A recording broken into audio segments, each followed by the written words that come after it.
Okay. Looks like we're live on YouTube now. All right. Live on the YouTube. All right, well, we'll go ahead and get started then. Good morning, everyone. Good morning, Mr. Weathers. How are you, sir? Ed, how are you this morning? You're holding it down. We don't even need a laugh track, man. We've got you here holding down the studio audience playing for us, right? Yes, sir. Okay, we'll start out with 60 seconds of gratitude. What are you thankful for this morning? Well, I didn't have 60 seconds of gratitude yesterday, so I'm just going to say I'm thankful that I'm feeling better from last week. Gotcha. What had you down? Physically ill? Yeah, I want to say it was food poisoning, but then again, the feeling lasted a little bit longer. Yeah. So, The real reason. Now we scratch below the surface. What's the real reason? if they're referring to drinking, that's not it. I wake up every morning just fine from that. Yeah, I understand. Tommy Davidson, what are you grateful for this morning? I'm grateful that I got a wife taking care of all this shit on our house. I ain't got to worry about it. Yep. That's a big one, isn't it? Yes. Yeah, Van, what are you thankful for this morning? I'm grateful for this beautiful weather we're having right now. Is it going to last? Probably not. Oh, well, there you go. In the moment. I've heard the middle towards the end of the week is going to get a little bit dicey. All right, well, so let's talk a little bit this morning. The topic of the show is give me some advice. And something that struck me a little bit earlier in the week, as I say earlier in the week, it's just Tuesday, right? So earlier in the week meaning yesterday. So I get started with the week, and, things are going along. We kind of end up towards the end of Sunday. We're processing the end of the week. You start getting ready for what's Monday hold for you. And, in the real estate and mortgage business, we work a lot of hours, off hours, when people are not at their jobs, right? So our hours all change a little bit. So when I start on a Sunday evening, usually I'm getting started for the week Sunday evening. That's when people are kind of getting their minds ready and squared away. So we head from Sunday into Monday morning. And for some reason, I just was a little bit grindy. That's probably the best way I can describe it. You ever have those days where you just can't quite put your finger on why, but for some reason you just feel a little grindy? Do you ever have that, Van? Guess Van's having a little grindy morning right now. Joe Rich's office right now. I got you. Tommy, do you ever have that happen to you where you just can't quite put your finger on it, but you just feel a little grindy, a little grumpy? Yeah. Yeah, that can happen sometimes, can't it? It definitely happens sometimes. You just try to work through it, and you just don't even really know why. So, I always kind of know why, though. do you? If you trace it back, you can figure out a little bit. Sit back, 'cause that's how I fix it.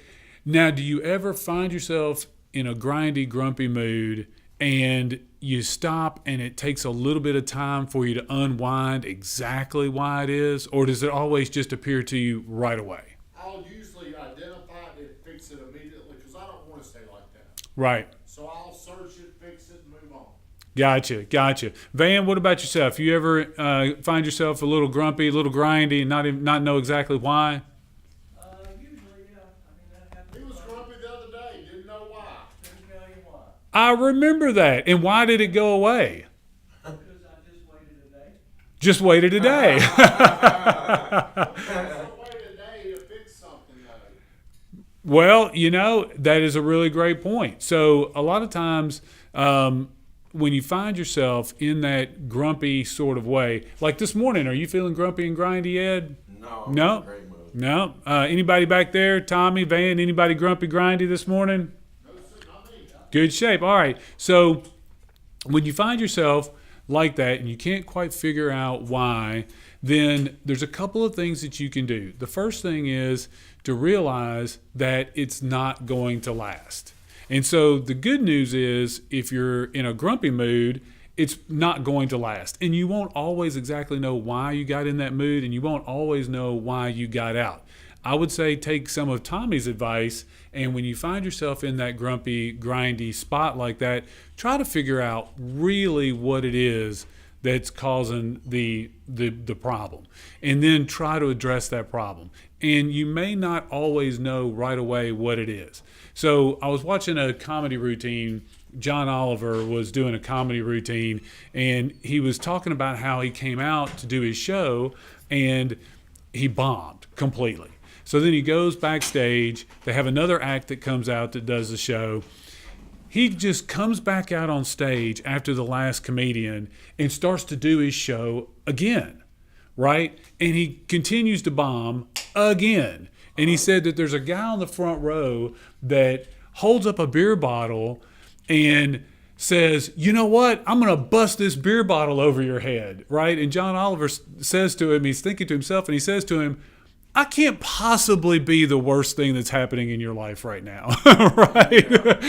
It's like, that can't possibly be the worst thing. So when I found myself in this grumpy, grindy place, I thought I knew what it was, but when I realized a little bit more deeply what was really causing me to have that grumpy feeling, it was some other unresolved things that were piling up on my plate that I needed to address. So once I began to realize where the source of that grumpiness was coming from, then I was able to do like Tommy said, go back, address it, fix it. Sometimes just knowing where it comes from and what's causing you the anxiety is enough to make it ease, even if you don't have a ready solution for it right then.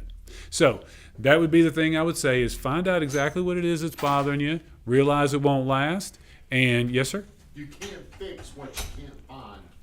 Great point. So like if your car is acting up, if there's something not working, how long will it stay like that? Forever, and it'll keep getting worse. All right. Same thing's going on with our spirit, I believe, our mental states, our emotions. Now, over time, maybe we just move on and it doesn't bother as much. Maybe we're not as sensitive to it, but it still wasn't fixed. The noise just went away. Do you have any problems this morning? Of course, I've got problems. And that's another thing to keep in mind, right? Yeah. The problems and the challenges of life are always sort of there. I mean, your car, when it stops running or has an issue, it's alarming and it's challenging and it's frustrating, but all the other days it takes you where you're supposed to go, it's great, right? So you don't just hear a noise in the car and throw the car out. You do exactly what you said. You find out what the problem is and try to address it. So topic for today's show, give me some advice. So I'm going to start here with you. Drew, first of all, we didn't find out what you were thankful for this morning. Thankful to being here early. It's been a while. Yeah. Give me a piece of advice, Drew. What's your best piece of advice? Like, you ever have you got your go-to pieces of advice that you're like, here's 3 pieces of advice for life in general. You got any of those handy? Well, I learned this at a young age. All right. My sperm donor told me this. It smells like fish. It's a dish. It smells Like like cologne, cologne. leave it alone. Interesting.